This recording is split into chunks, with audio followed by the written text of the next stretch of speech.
Um, we're now back with John McDonald, who will be the person introducing the next teams in the Full Stack Academy New York cohort. John joins us. John, you have a PhD in advanced physics? Oh, I wish I did. Oh, okay. But So I set up. So I'll set a high bar. And John will be introducing the other projects from the Full Stack Academy New York program. All right, take it away, John. Thank you very much, David. You folks are in for a real treat now. So next up, we have our second virtual reality experience of the afternoon.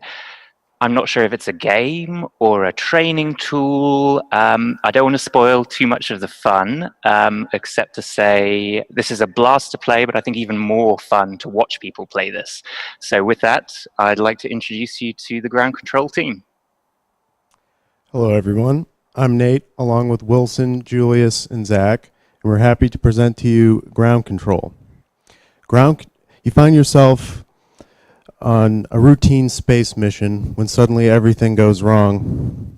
Now you are locked into a death spiral headed towards the sun. Thankfully, a ground control operator is available with instructions to repair the ship. Only by working together can ground control and pilot hope to avoid disaster. Ground control is a game all about communication. I pressed the button and the light's flashing. What do I do right now? Hit the quantum carburetor once. Oh, great, it's working now. Wilson, what do I do? Yeah, there's only 10 seconds left. They're gonna hit the sun. What am I supposed to do now? Yeah, that sounds like a you problem. For this project, our tech stack included A-Frame, React, Redux, WebAudio API, Firebase, and Daydream. To manage game state, we set it up so that when a pilot interacts with a panel, that sends data up to Redux. Those inputs are then compared with the correct solution. Our Firebase server then ensures that both players see a synchronized game state. Now I'll pass it off to Wilson, who will tell us how we set up Daydream. Thank you. So while A-Frame framework allows us to use our application on the web, we really want to create a very immersive experience. So to do this, we ported ground control onto the Google Daydream. While the Google Daydream headset and controller allows the pilot to feel very immersive in this VR world, one thing we had to go over was Gamepad Api. Currently, there's only one button that's being recognized. So to go around this issue, we map all our functionality onto this Gamepad API. So when a person clicks, they're able to toggle switch or press a button. And when a person press and hold, they're able to record a message and send a message to the operator. To talk about more about updating states between the different pilot and the operator, Julius will talk about Firebase. Julius? Thanks. So to update state between our users, we decided to use Firebase because we didn't have the need for a custom server. So the way the game state is actually synced is we index users, pairs of users by room, and then if the pilot has to update information, we'll listen on his Redux store, and then when the information is then sent to Firebase, and then Firebase then relays that information back down to the ground control operator view, thereby syncing the state. Audio was also handled in a very similar manner, and here's Zach to talk more about that.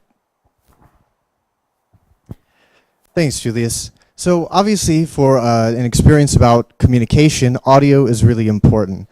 And we wanted the audio to be as immersive a part of the experience as the rest in the VR headset.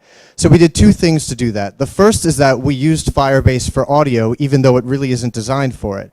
And by using Firebase for audio, we introduced a slight delay from the moment where the person presses and holds the button to record and send the message, and when the other user receives and hears the message. And it created the illusion that the message had to travel a very long distance before it arrived there for you to hear.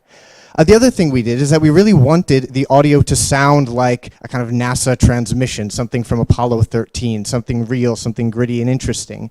So what we did was we used the WebAudio API to create this cycle. First, the pilot presses and holds the button on the Daydream controller to record a message. When they release it, that audio, which is recorded in the browser with the WebAudio API, is converted to a binary string and sent to Firebase. Firebase then takes that data and puts it onto a message queue in the other user's browser. When it's time to play that message, the audio is converted several times and processed through a series of nodes that filter it, overdrive it, and in various other ways process it to make it sound much more like a radio transmission. It sounds a bit like this.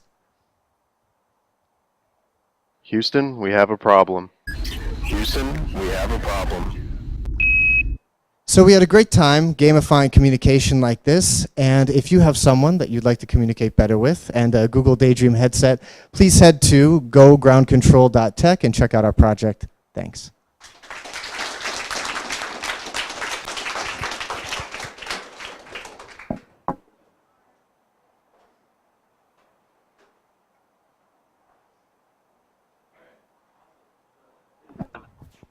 Communication games like Space Team and I don't know what other ones. Cards Against Humanity. I love games like this. I also have a recurring nightmare where I have to perform surgery on someone based only on instructions from a surgeon. So it's good practice for for that kind of experience. That's going to happen very soon. Yeah. All right. Very nice. Looks great too. I think. Yeah, excited to see that in the Daydream store.